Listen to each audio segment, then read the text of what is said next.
It doesn't take an expert to look around and see that we are not okay. How many of you know someone affected by the mental health crisis? Statistically, it's all of us. 1 in 5 Americans has a diagnosable mental illness. Suicide is the second leading cause of death amongst kids 10 to 14 years old. 1 in 6 Americans take psychiatric medicine, and yet, let's be honest, we are struggling more than ever. The truth is, though, we're not in a mental health crisis. We are in a mental health opportunity. And I should know because I'm a psychiatrist. Most people think that means I'm a therapist or a mind reader, analyzing all of your darkest thoughts. Oof, that's a bad one. Others think I'm a medication vending machine. Poof, what do you need? In reality, though, I'm a medical doctor with some of the best training in the world. I graduated with honors from Harvard Medical School and then trained at UCLA, the top psychiatry program on the West Coast. When it comes to mental health, are we missing the forest for the trees? In the late Middle Ages, resourceful farmers understood that any grain or grist, regardless of its quality, could be milled into flour, thereby transforming it into something useful. The idiom, grist for the mill, now symbolizes that anything, however insignificant or challenging it seems, can be converted into something valuable. Are we really all this mentally ill? Or is some of this grist for the mill? I believe it's time we recognize the transformative value of the mental health challenges that so many of us face today. Let me explain. At the turn of the 20th century, some very clever miners brought canaries into the coal mines with them, and they worked to the sound of the cute yellow birds singing continuously. When the highly sensitive canaries in the coal mine inhaled noxious gases, they died. Their silence served as an alarm to the miners, alerting them to danger, prompting them to take action. Today, the mental health crisis is our canary in the coal mine. It's a message of distress about our rapidly changing culture. The mental health crisis is a normal reaction to abnormal events. Loneliness is a normal reaction to the lack of meaningful connections and face to face interactions in the modern world. No wonder antidepressant use is on the rise. Poor concentration is a normal reaction to the overwhelming distraction of the attention economy, of a culture that constantly competes with our work, sleep, and family life, hijacking our attention with a false sense of urgency, luring us into an online abyss. No wonder stimulant prescriptions for ADHD are up nearly 50% from 2016 to 2021. Insomnia is a normal reaction to drowning our eyes in artificial blue light all day. No wonder 1/3 of adults report insomnia every night. Do you know the number one question my patients ask me? It's, am I crazy, doc? Let's settle this once and for all. Repeat after me. I am not crazy. I am not crazy. It feels good, right? A lot of the mental health challenges of today are a remnant from the vastly different lifestyle of our ancestors. 99% of our ancestors lived in small hunter gatherer tribes. Every tribe member was a critical link in the chain that helped them survive. They spent their days active outdoors, not at desk jobs. Creating their own tools, baskets, and pots was a survival skill, not a hobby. Raising children together as a village was the norm, not the exception. And the natural world was their children's playground, not a place only experienced on a national park vacation. As a physician and in my book, I explain that our brains evolved to best suit the lives of our hunter gatherer ancestors, not modern humans. You can think about it this way: we are using hunter gatherer brains to try to survive in a bizarre world that our ancestors wouldn't even recognize. My hunter gatherer brain tells me to eat as often as I can, and the modern world tells me to look fit in a bikini. My hunter gatherer brain tells me to connect with people I trust.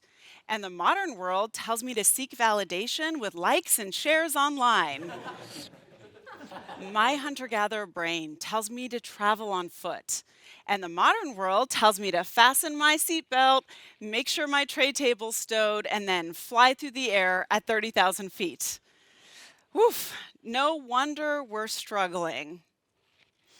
A lot of what we label mental illness today exists because it offered our ancestors an evolutionary advantage. Anxious hunter gatherers protected the tribe. Watch out, there's a lion in the meadow. Aggressive hunter gatherers defended the tribe. Don't mess with us, or else.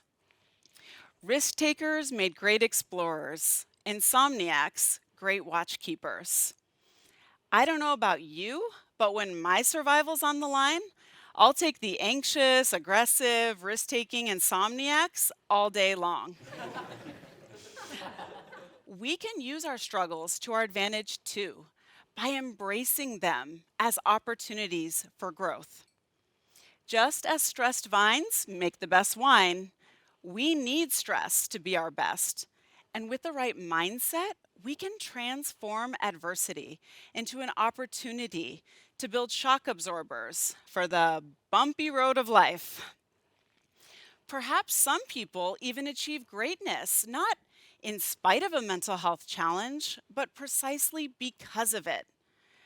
I like to call these mental health heroes anti-fragile. Every time they get knocked down, they see an opportunity to figure out how to get back up. Let's be solution finders rather than problem finders. Rather than focus on how kids with ADHD struggle to sit still and take turns, what if instead we focused on how people with ADHD often funnel their restlessness into dedicated athleticism, relentless curiosity, and bold risk taking?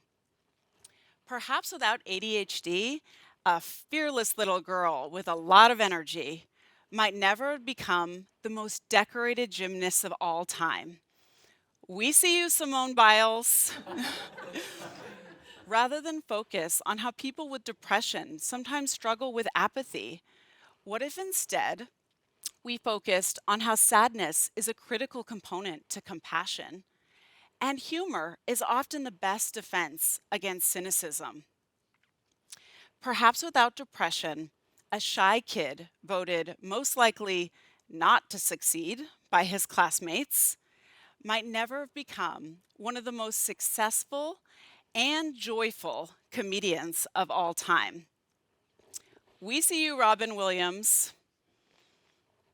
Rather than focus on how kids with dyslexia struggle to read, what if instead we focused on how dyslexic brains are ideal change makers and out of the box thinkers? Did you know that 1 in 3 entrepreneurs has dyslexia?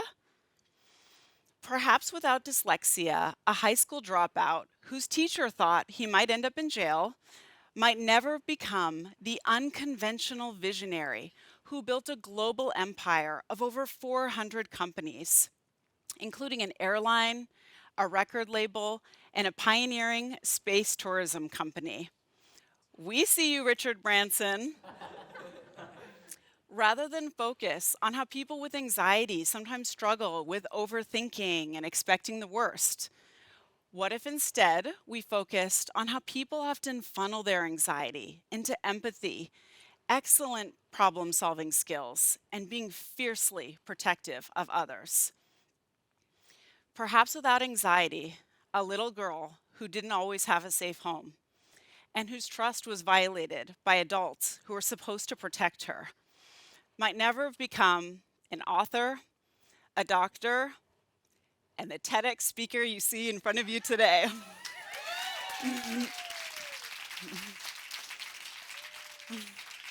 I see you, anxiety. Thanks for all you've done to help me.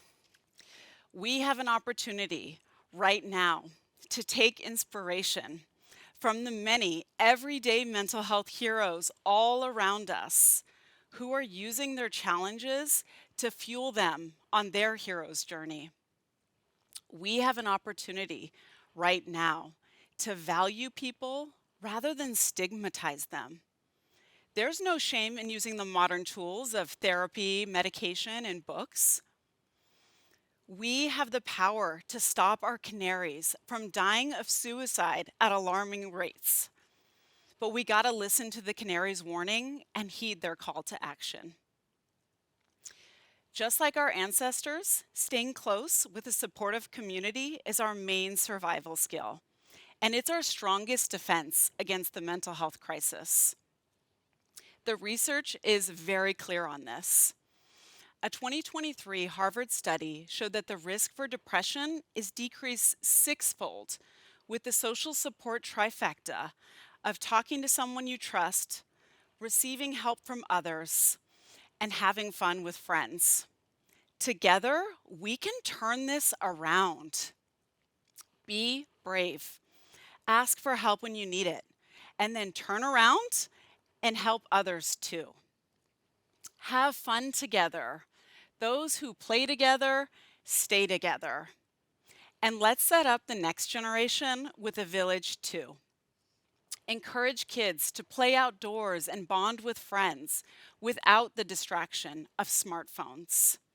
When we rebuild our tribes, we're gonna thrive. If you struggle with mental health, it's time to change your narrative. Here's what I want you to do. The next time you have a difficult failure, or you're feeling overwhelmed or anxious, or you're struggling to concentrate, I want you to stop telling yourself, "What's wrong with me?" and start telling yourself, "What is this challenge here to teach me?" You are the hero you've been waiting for, and it's never too late to rewrite your story. Thank you. Thank you.